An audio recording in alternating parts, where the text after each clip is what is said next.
guys, welcome back to my channel. Today, y'all, I'm gonna be making homemade Philly cheesesteak egg rolls. I'm gonna be doing loaded curly fries, you guys, and I'm gonna be doing a homemade nacho cheese sauce. So y'all, if y'all haven't already, make sure you like, comment, share, subscribe, and hit the notification bell. You guys are gonna need beef shaved steak today, y'all. You're gonna need egg roll wrappers, 7-layer blend cheese, mild cheddar cheese. You're gonna need curly fries, green bell pepper, white onion. I have my pans, and I also have some flour and some eggs. So let's go ahead and get these green bell peppers sliced up, you guys. I like to cut my peppers kind of short and thick.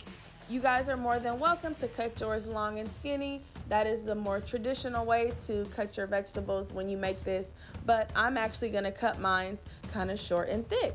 So all I'm doing is just cutting up my green bell pepper, and once I get them to the consistency I want, I'm gonna go ahead and add them to my pan with a little bit of canola oil, and we can work on our white onions. So it's the same procedure, you guys. I want everything to be short and thick and sweet and chunky. I do not want these vegetables to be long and kind of thin.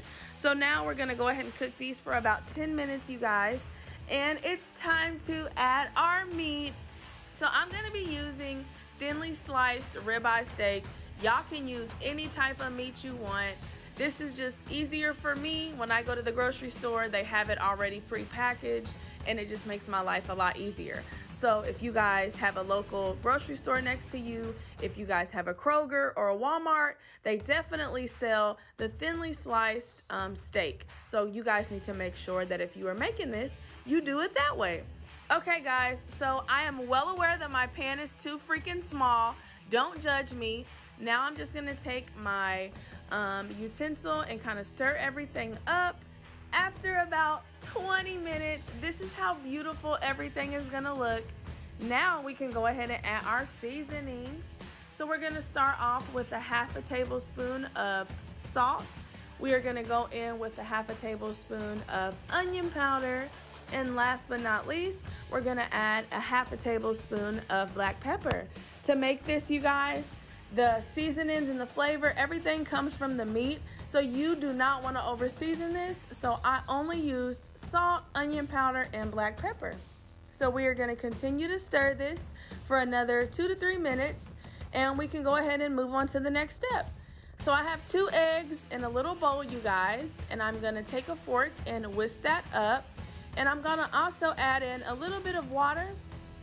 What I'm trying to do is create like an egg wash type of thing to seal my egg rolls up in the corners, because I'm gonna be using egg roll wrappers, and as you guys know, they're very thin, they're very flimsy. So it's super, super important to take some of that egg wash and just go alongside the corners of your egg roll wrappers. After you do that, you can move on to the next step, which is adding in the Philly cheesesteak mixture. You don't want to add too much though.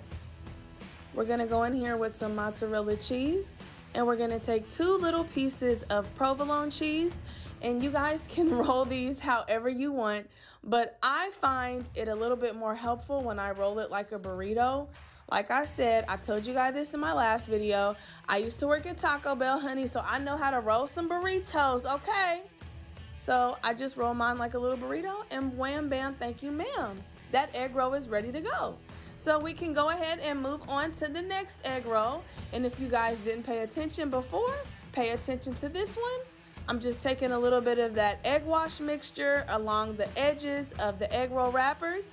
I'm taking just a little bit of mozzarella cheese, and I'm adding in a little piece of provolone cheese. You guys can use pepper jack cheese, cheddar cheese, American, whatever floats your boat. And to seal up the egg rolls, I take a little bit of that egg wash mixture and just close it off. And now I can go ahead and move on to the last egg roll.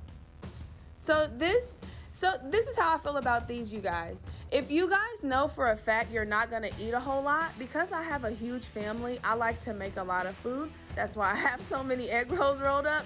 But if you guys are someone who is probably not gonna eat all these egg rolls in one day, what you guys could also do is make them, roll them up, and freeze them. Skip the step of frying them, and you see how I have mine on my plate? You can just bag these up, put them in little Ziploc bags or, you know, whatever. And you guys could freeze these, and you guys could probably leave these in your freezer for about 2 to 3 weeks.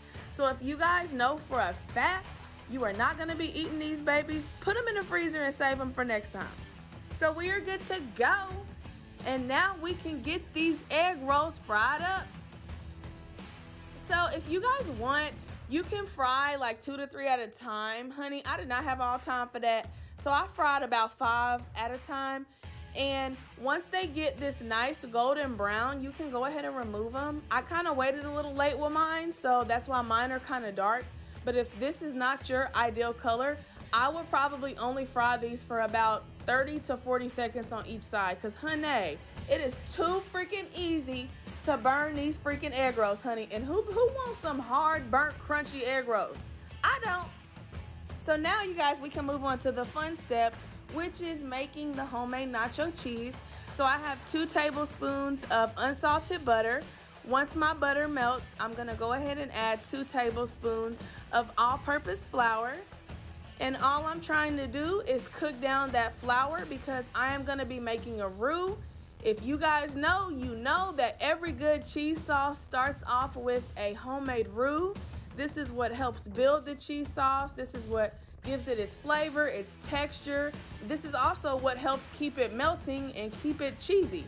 So now, after about 2 to 3 minutes, we can go ahead and add 1 8-ounce can of evaporated milk. If you guys do not have evaporated milk, you can also use whole milk.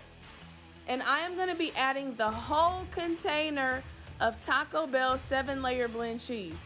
If you guys do not wanna add the whole container, only add a cup. So I'm adding 1 whole package of Taco Bell 7-layer blend cheese, and I'm adding 1 cup of mild cheddar cheese. If you guys wanted this to be cheesy, add the whole thing. After about 5 minutes, my cheese sauce is done. And let's get these egg rolls sliced and plated up. And that's how they look, y'all. They look so fancy and so cute. I'm so proud of myself, y'all. This is my first time making this.